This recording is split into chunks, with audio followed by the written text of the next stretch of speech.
to connect a region of over 600 million bridges between our lands.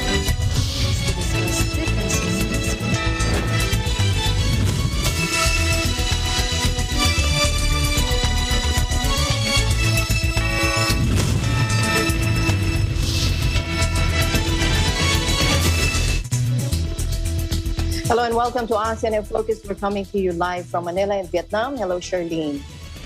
Hello, I'm Charlene Navarra, bringing you the news in the dynamic Asean region. On today's headlines. Newly released anti-coup protesters in Myanmar were reunited with their families outside a Yangon prison in tearful scenes of the second day of a junta amnesty as international pressure mounts on the regime. The Metro Manila Council, or MMC, on Tuesday has allowed accompanied minors to travel throughout the region, which is currently under the more relaxed Alert Level 3. The Department of Agriculture, Bureau of Fisheries and Aquatic Resources, or DABFAR, is working closely with the Department of Foreign Affairs to file new diplomatic protests against the continuous presence and activities of foreign vessels in the West Philippine Sea. And the International Monetary Fund on Tuesday downgraded its 2021 economic growth forecast for Asia, saying COVID-19 and its Delta variant caused a spike in cases in parts of the region.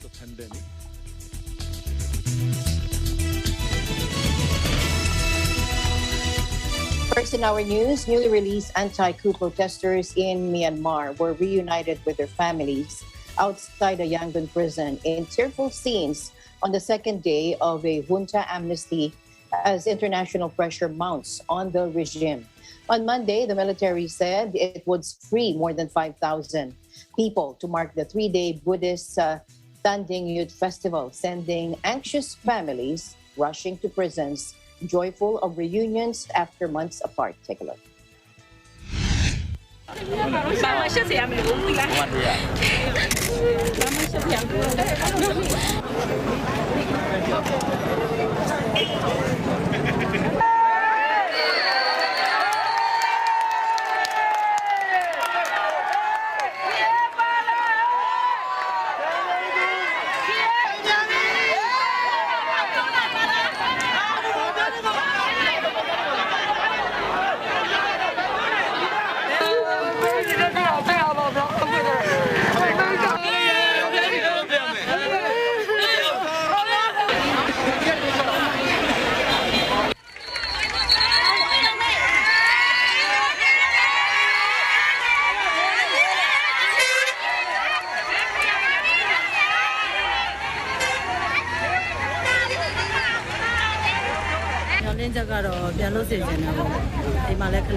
President Rodrigo Duterte on Tuesday said the government will expand its pediatric COVID-19 inoculations to 13 more hospitals in Metro Manila.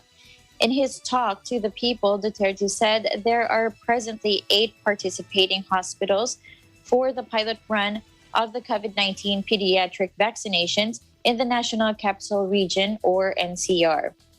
These include the Philippine Children's Medical Center, National Children's Hospital, Philippine Heart Center, Pasig City Children's Hospital, Fe del Mundo Medical Center, Philippine General Hospital, St. Luke's Hospital Global City, and the Makati Medical Center. Let's take a look. I am happy to report that on the first day of inoculation of the minors, last October 15, more than 1,100 minors with comorbidities have been given their first dose of vaccine against COVID-19. Also, we will expand the vaccination of this adolescent age group of 12 to 17 by adding 13 more hospitals in the NCR. Currently, we have an initial 8 participating hospitals, and we hope to expand this number ng mga hospital, and we also will welcome the arrival of additional vaccines in the coming days.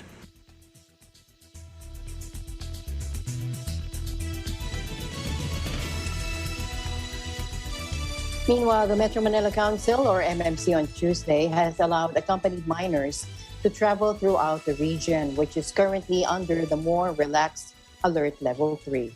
In a press conference, Metropolitan Manila Development Authority Chief or Chair Benjamin Benhar Abalos Jr. said these minors, those aged below 18 years old, are allowed to travel in private vehicles and public utility vehicles or PUV, such as jeepneys or trains, as long as they are accompanied by an adult. Ito'y pirmado lahat ng mga Metro Manila mayors. The intrazonal and interzonal travel of persons below 80 years of age shall be allowed, provided that these persons shall be accompanied by a parent or an adult guardian at all times. Ang sinasabi ay papayagan bumiyahe ang mga menor de edad. Pero kinakailangan parati sila may kasamang magulang or guardian. Kung ito'y walang kasamang magulang o guardian, sisitahin ng mga bata, no? And of course, yung kaukulang proseso ay gagawin po ito. Inuulit ko, hindi basta-basta guardian, adult guardian.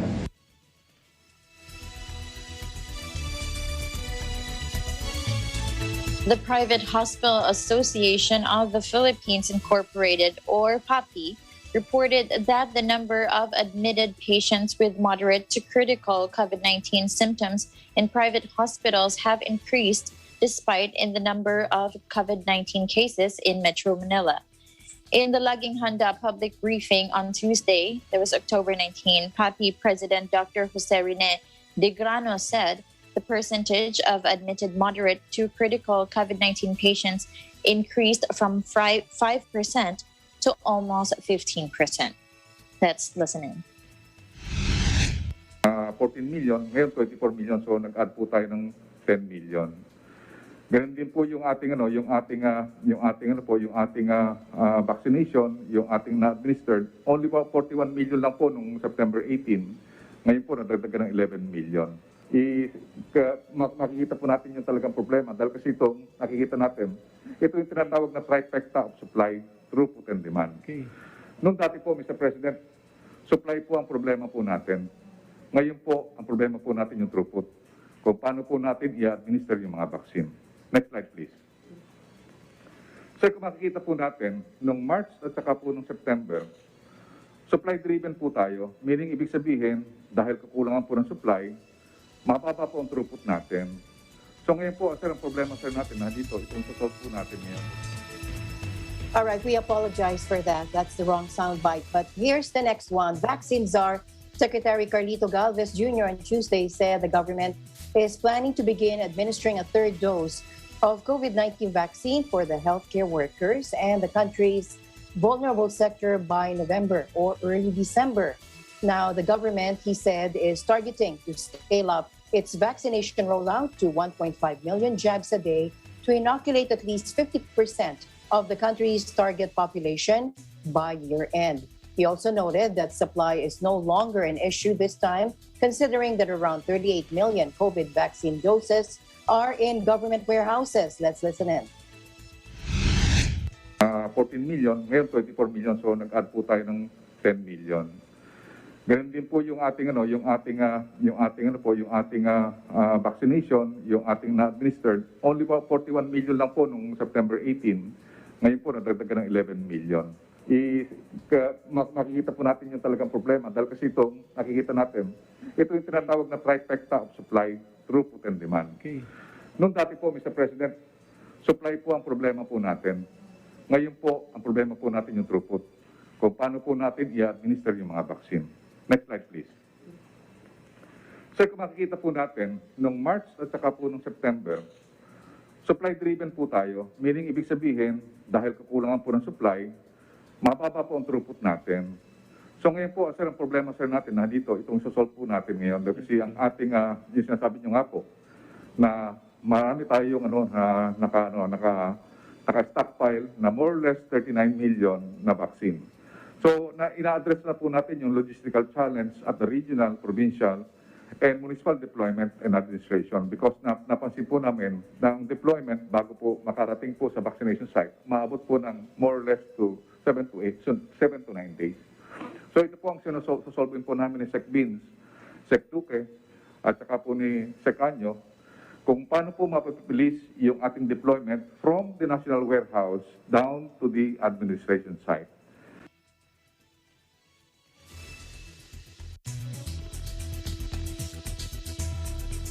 The Private Hospital Association of the Philippines Incorporated, or PAPI, reported that the number of admitted patients with moderate to critical COVID-19 symptoms in private hospitals have increased despite the decline in the number of COVID-19 cases in Metro Manila. In the Laging Handa public briefing on Tuesday, PAPI President Dr. Jose Rene de Grano said the percentage of admitted moderate to critical COVID-19 patients increased from 5% to almost 15%. Let's take a look. Opo, kasi kung makikita nyo, bumaba po ang ating active cases, pero yung porsyento o percentage ng mga nako-confine as moderate, severe, and critical, tumaas po yan. Kasi nga po, pagbaba nung total na active cases naman, yung porsyento po ng mga moderate, severe, and critical, tumaas. Dati po 5% yan, ngayon almost 15%. So ibig sabihin po, hindi nagbabago yung mga naho-hospitalize sa ating mga private facilities. Opo. Medyo nakokontrol naman po, but then hindi po ibig sabihin ay maluwag na, no? Kasi yun nga po, kung makikita natin, tumaas po ang porsyento ng mga naho-confine, na ito po yung moderate, severe, and critical. Lalo po yung moderate at saka severe, medyo tumaas po almost mga 12% po sila. Alam nyo, pagka ang mga COVID cases naman po, hindi yan katulad ng mga flu cases, mga nasa ilang araw o kaya sabihin na natin mga isang linggo, okay na, makakalabas na. Ating pong COVID cases, lalo po kung moderate, tumatagal po yan ang minimum na 2 weeks, kahit 3 or 1 month. Kaya yung pong pag-stay nila sa ospital, matagalan po yan. Hindi po agad sila nakakauwi. So, kung hindi po sila makauwi, pag nadagdagan pa, ayun, hindi po bumababa ang ating census sa mga hospital. Sa tingin po natin, medyo lumuluwag, lalo na po tungkol sa datos na nakikita natin. Pero ang mga ating pong mga healthcare professionals, medyo nagbababala po na baka mamaya sobra naman tayong maluwag at bigla na naman tayong magkaroon ng surge in the next coming weeks. Kaya kung maaari po, sundin po natin ang ating minimum health protocols.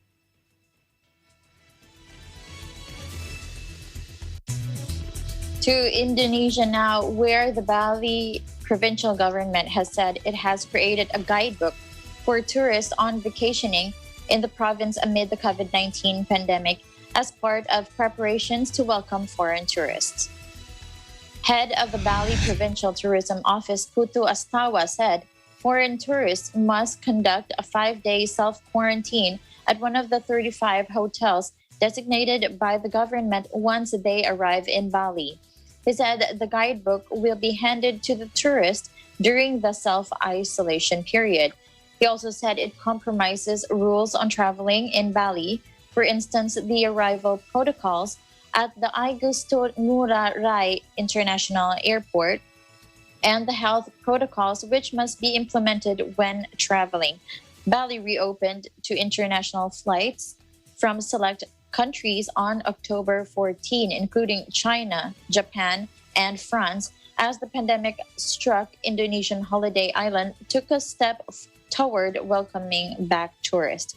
Foreign visitors must be vaccinated, quarantine in a hotel for 5 days, and follow a strict visa requirements under new entry rules for travelers. Bali's Ngurah Rai International airport was open to travelers from 19 countries, including South Korea, China, Japan, France, the United Arab Emirates, Dubai, and New Zealand, authorities said. The partial reopening, however, does not include Australians, a key source of the millions of tourists who flocked to the palm-fringed island before the pandemic. Indonesia was previously devastated by the highly contagious Delta variant of the virus, recording more than 56,000 new COVID cases in just one day in mid-July. The government announced emergency restrictions in the hardest hit areas, shutting down non-essential businesses and limiting people's movement. But case numbers are now falling nationwide as the government ramps up vaccinations across the Southeast Asian archipelago of 270 million people. Authorities have begun a steady easing of restrictions as the country sees a decrease in daily confirmed COVID cases and deaths. Meanwhile, Malaysia is ready to hold talks at the policy and technical level with Indonesia for the mutual recognition of vaccination certificates through the respective countries' monitoring apps. The Maya or the My Sejahtera, which is for Malaysia, and the Pendu Lilindongi from Indonesia. I hope I said that right. Malaysia also welcomes the proposal from both sides to roll out travel bubbles like the reciprocal green lane or RGL, travel corridor arrangements, or the TCA and vaccinated travel lane or VTL. According to him, to the media after meeting his Indonesian counterpart Retno Marsudi in Jakarta on Monday. Malaysian Foreign Minister Datuk Saifuddin Abdullah said the mutual recognition of the certificates will contribute towards the reopening of the border slowly and stimulate economic and trade activities between both sides. Saifuddin is currently in Jakarta for a 4-day visit beginning Sunday, the first since he returned to the foreign minister portfolio on August 30. On the recruitment of Indonesian manpower, meanwhile, including domestic helpers, Saifuddin is confident that both sides will be able to finalize the MOU on the recruitment, employment, and repatriation of foreign workers and MOU on the employment and protection of Indonesian domestic workers in Malaysia. On undocumented Indonesian migrant workers in Malaysia, he said Malaysia extends its appreciation to Indonesia on its commitment and cooperation in facilitating their repatriation.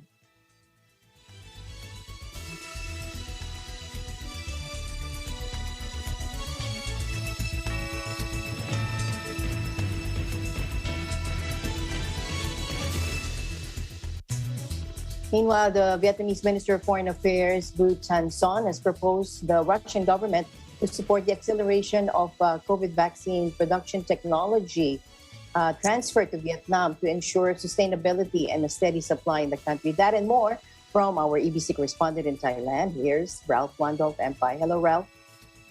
Hi there, Alma. That's right. Vietnam's Minister of Foreign Affairs, Vu Thanh Son, has suggested that the Russian government accelerate support for Vietnam in the transfer of COVID-19 vaccine production technology. On Tuesday, Minister Son convened a meeting with Russian Minister of Foreign Affairs Sergei Lavrov in Moscow as part of his official visit to Russia from September 25 to 28. During their talks, the Vietnamese official stated that Vietnam always considers Russia as one of its most important and trustworthy partners. Lavrov affirmed that Vietnam is a very reliable partner in his country's foreign policy. The two ministers agreed that the Vietnam-Russia Comprehensive Strategic Partnership has been developing dynamically despite obstacles caused by the COVID-19 pandemic. The political trust has been consolidated via online meetings and phone talks between senior leaders and officials from ministries and sectors of the two countries. Growth has been sustained in economic and trade ties, with bilateral trade in the first half of 2021 rising 12.5% year-on-year to $2.6 billion. The two nations have been cooperating in the fight against COVID-19 by sharing medical supplies and equipment, according to the two ministers.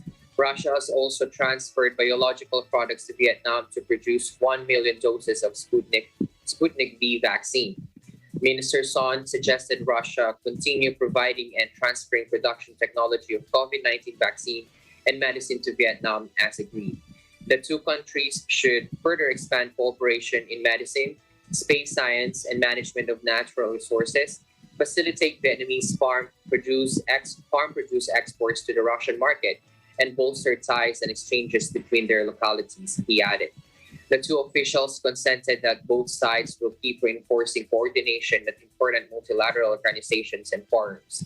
They affirmed Asean's centrality and underlined the importance of upholding and complying with international law, including the 1982 UN Convention on the Law of the Sea, to ensure regional peace, stability, cooperation, and development.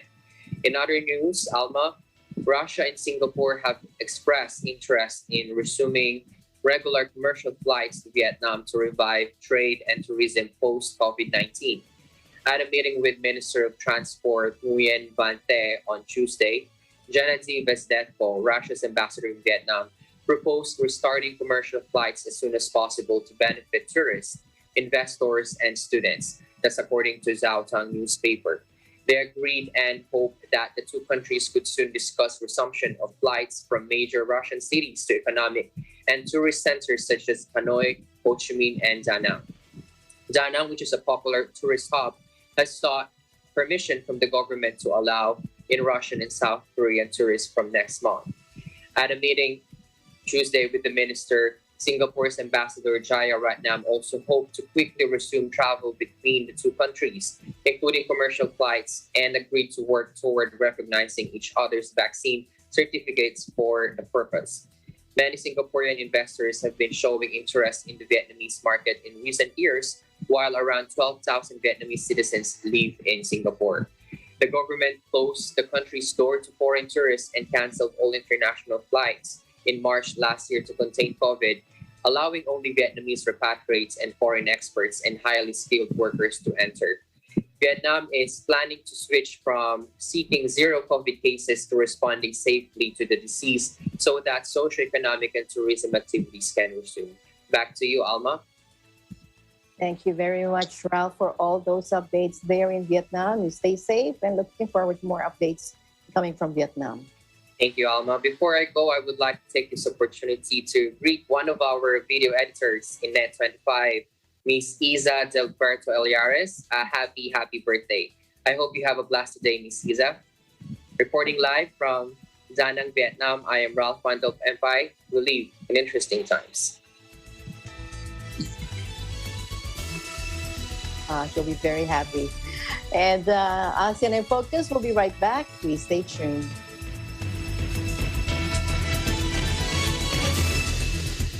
Araw-araw sa panahon ngayon, may daming tanong kailangan ng tugon. Nandito si Ali at si Papi na rin, ang smart at pretty nanay, ang siglaban ng kwentuhan.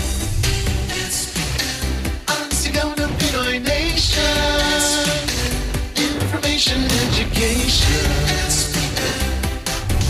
Ating salookin, ipakita natin ang nagsagot sa problema natin. Ano sa palagay nyo?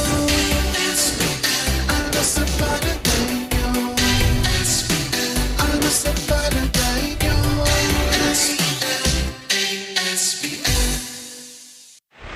Ano sa palagay nyo? Lunes hanggang Biyernes, alas 8 hanggang alas 10 ng umaga.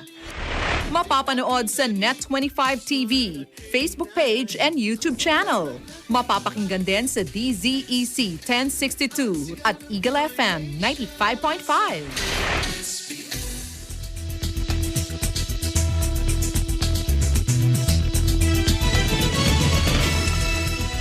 Welcome back. Indonesia's National Disaster Management and Agency, or the BNBP, said that at least 1,862 houses in the resort island of Bali were damaged by the earthquake measuring 4.8 and 3.8 magnitude last Saturday. Now, of the 1,862 houses, BNBP spokesman Abdul Muhari said 617 were severely damaged, 1,203 were lightly damaged, and 42 were moderately damaged. Now, some roads were cut off by rock slides, but workers have cleared most of them using excavations. A 4.8 magnitude earthquake rocked Bali early Saturday, followed by an aftershock measuring 3.8. And BNBP reported that 3 people died, 8 were seriously injured, and 74 others were slightly injured.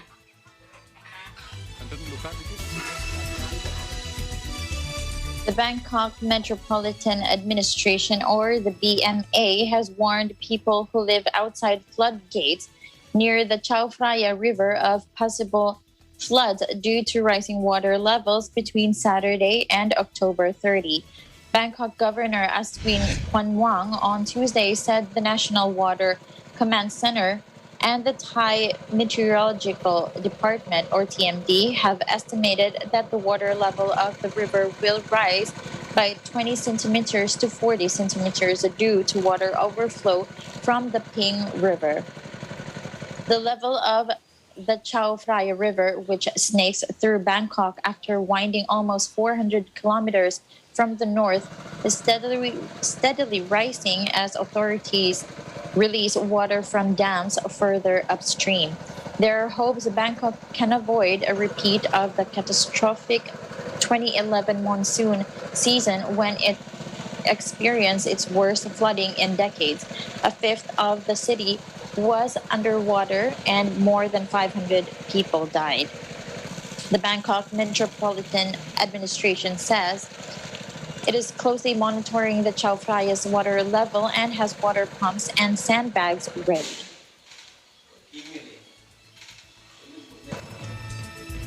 Meanwhile, the Department of Agriculture, Bureau of Fisheries, and the Aquatic Resources, or DABFAR, is working closely with the Department of Foreign Affairs, or the DFA, to file new diplomatic protests against the continuous presence and activities of foreign vessels in the West Philippine Sea. Take a look.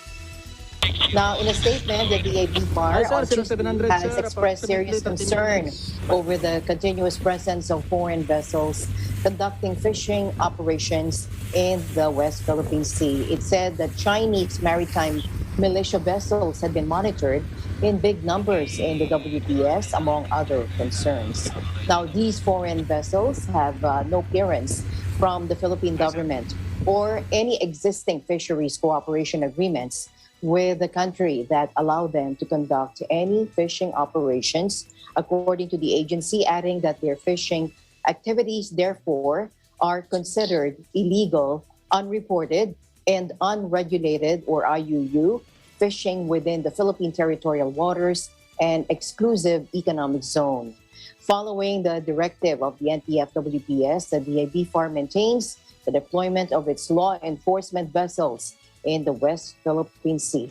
Now, with the recent signing of a Memorandum of Understanding, or MOU, between DABFAR and the Philippine National Police Maritime Group, the conduct of joint seaborne patrol in the Philippine seas, including the WPS, will be further intensified, with members of the latter to serve as shipwriters on DABFAR vessels. On September 30, Department of Foreign Affairs Secretary Teodoro Locsin Jr. shared on his Twitter account that the DFA will be filing 3 new diplomatic protests against China over a series of unlawful actions taken by Beijing in the West Philippine Sea.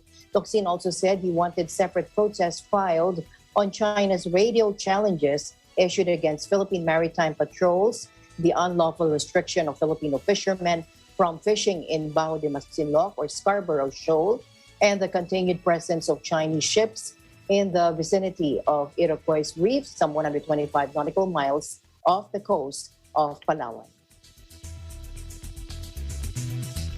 Poachers in Vietnam have shot dead 5 critically endangered langurs, a type of monkey killed for bushmeat and traditional medicine, state media said Tuesday.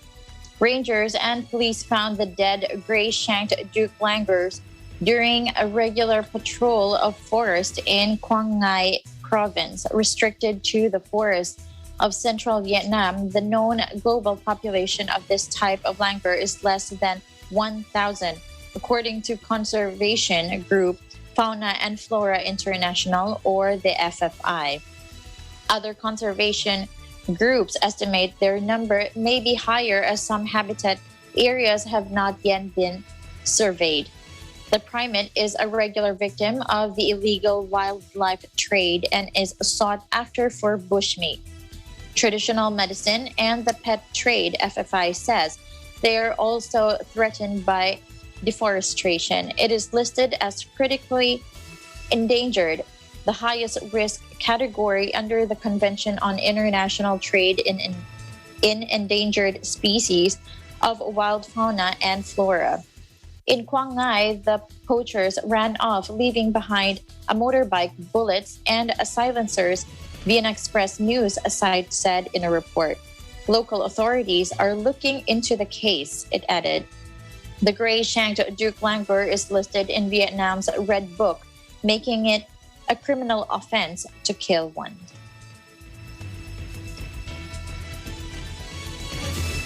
And Asean in Focus, we'll be right back.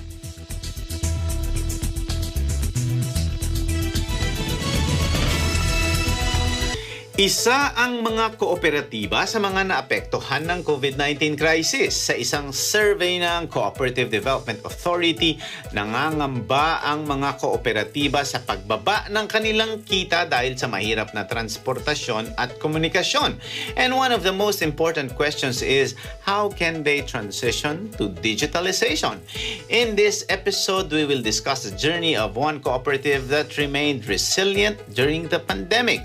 Ms. Faye Visa, General Manager of the Pantukan Chess Club Multipurpose Cooperative, and Mr. Bradley Pineda of Globe Business will share their insights. When the pandemic has opened our eyes to the many possibilities that we can do with the power of the digital, Globe Business vision to equip cooperatives with digital solutions so that they can become a kooperatibang matatag. All these in this episode of Open for Business.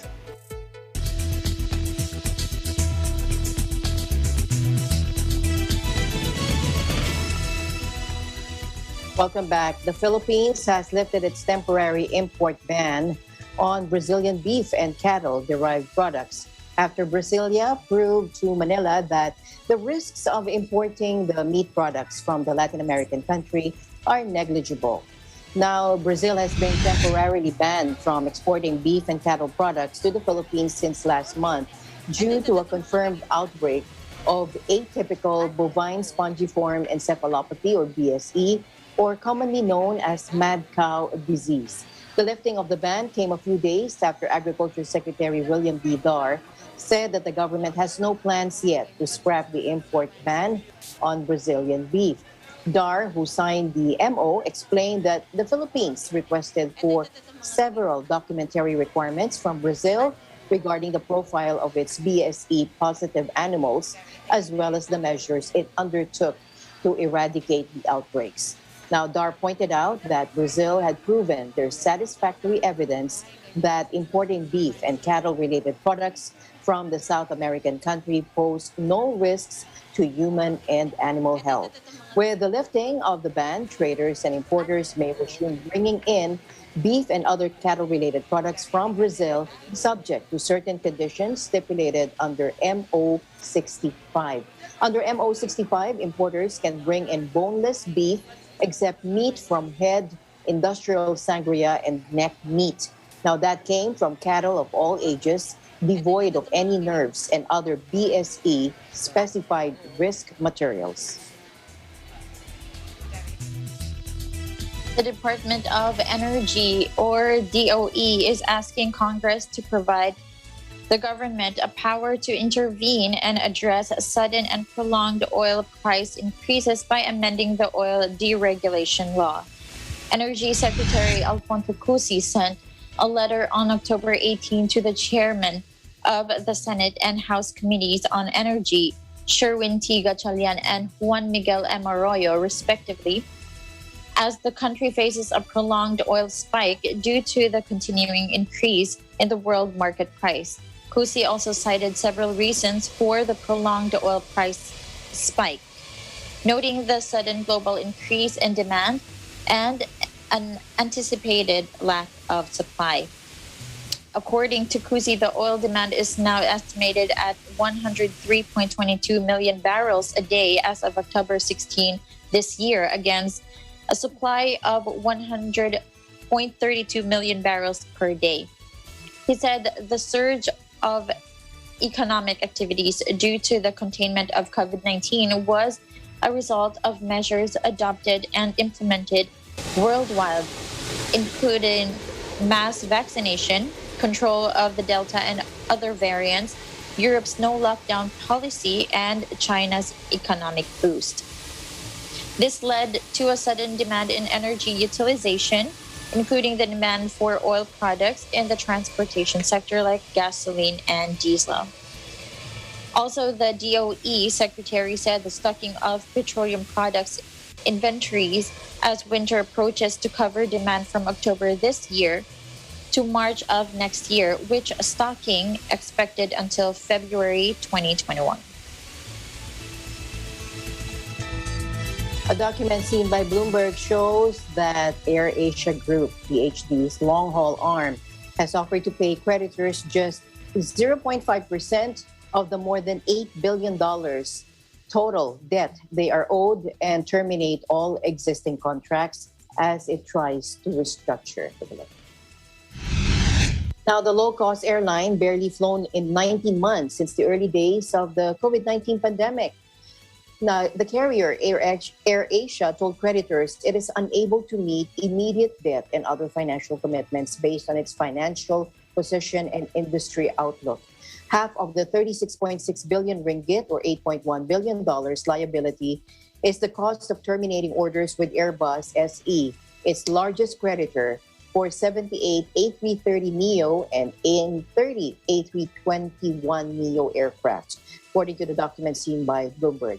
The airline said to avoid the liquidation and to allow the airline to fly again, the only option is for AAX to undertake the proposed debt restructuring, proposed corporate restructuring, and proposed fundraising and update its business model to survive and thrive in the long term. AirAsia X has set November 12 for creditor meetings to vote on the restructuring proposal, according to an exchange filing. Reuters first reported on the proposed payment plan earlier Monday.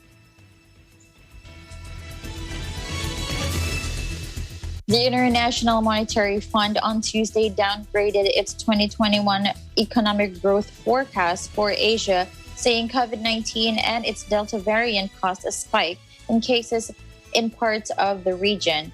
The IMF said it expects Asia's economy to grow by 6.5% in 2021 compared with its April forecast for a 7.6% expansion. Let's take a look. Good morning in DC and good evening in Asia.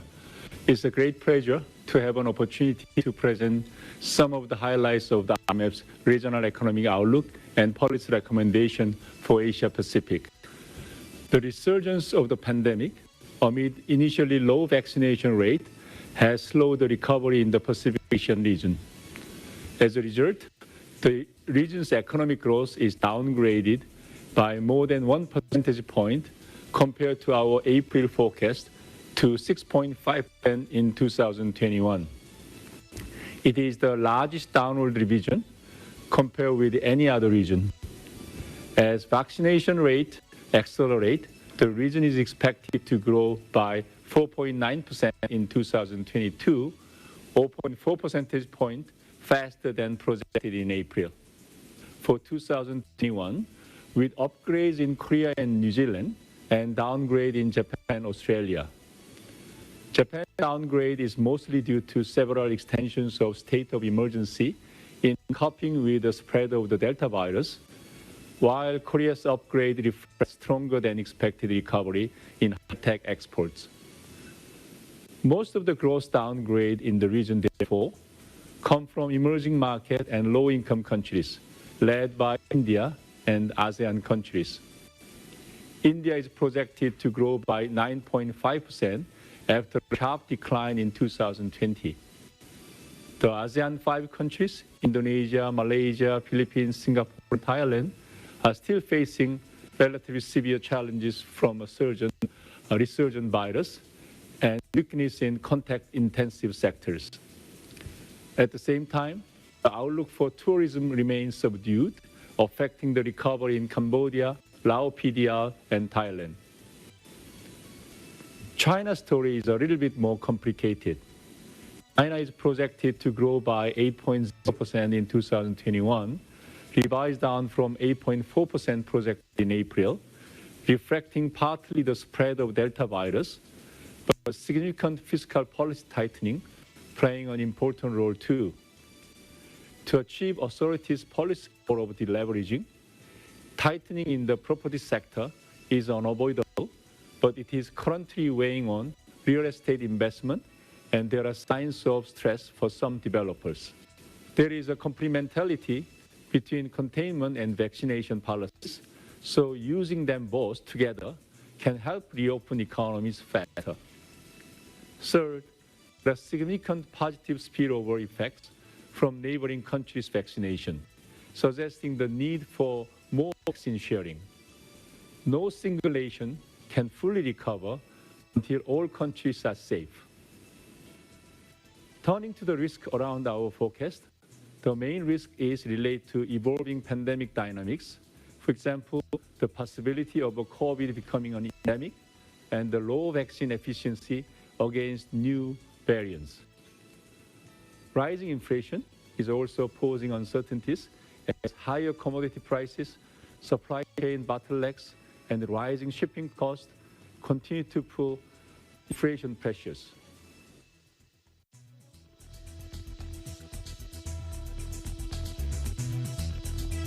Meanwhile, the 20th ASEAN Economic Community or AAC Council meeting convened virtually, chaired by Dr. Amin Abdullah, the Minister at the Prime Minister's Office and Minister of Finance and Economy, second of Brunei Darussalam. The Council took note that ASEAN economy is currently on the path of recovery. However, as ASEAN is catching up on vaccination for its population, other looming challenges are threatening the region's economic recovery. So the Council therefore called for the implementation of key initiatives, notably those outlined in the ASEAN Comprehensive Recovery Framework, to be expedited to maintain recovery momentum. Let's take a look. Excellencies, ladies and gentlemen, welcome to the virtual meeting of the 20th ASEAN Economic Community Council. At this meeting, Brunei Darussalam would like to provide an update on the status of the Priority Economic Deliverables PDs under the ASEAN Chairmanship 2021. Under the theme of We Care, We Prepare, and We Prosper, significant progress has been made in the implementation of the PDs that are anchored on the three strategic thrusts of recovery, digitalization, sustainability. To date, 7 PDs have been completed. Under the recovery thrust, the PDs that have been completed are Non-Tariff Measures Cost Effectiveness Toolkit, NTM Toolkit, and Post-COVID-19 Recovery Plan for ASEAN Tourism. Under the digitalization thrust, the completed PD is Work Plan on the Implementation of the ASEAN Agreement on Electronic Commerce 2021 to 2025. Under the sustainability thrust, the completed deliverables include Bandar Sri Begawan Joint Declaration of the 39th ASEAN Ministers on Energy Security and Energy Transition, imperatives for regional cooperation in minerals, key recommendations to respond to the opportunities and challenges of a mineral-intensive future, framework for circular economy for the AEC, which will be adopted by the AEC Council during this meeting, and initiate the development of ASEAN taxonomy on sustainable finance.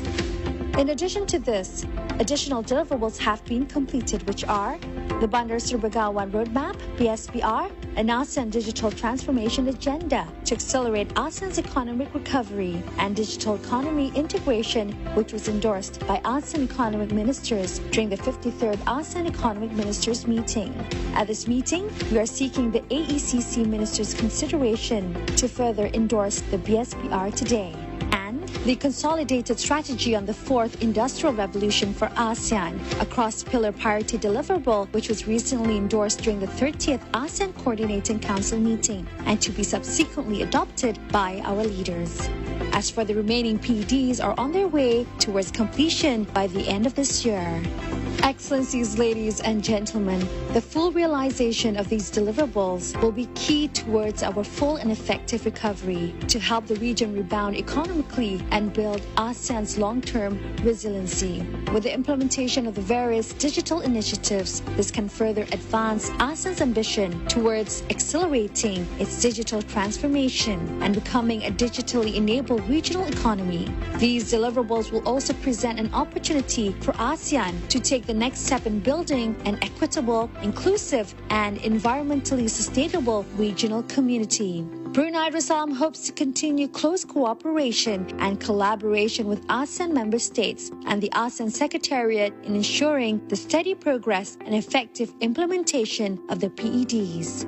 Thank you for your attention. Terima kasih. And with that, we end today's program. Thank you very much, Shirley, for keeping me company today, as always. My pleasure, Alma. And by the way, today is Vietnamese Women's Day. So kudos to all amazing women out there. That's right. Yes. And that's the latest news in the ASEAN region. Thank you for joining us today here in ASEAN in Focus. This is Charlene Navaja from your Vietnam Bureau, and we live in interesting times. And we'll see you back here tomorrow, same time, same place. I'm Alma Angeles. We live in interesting times.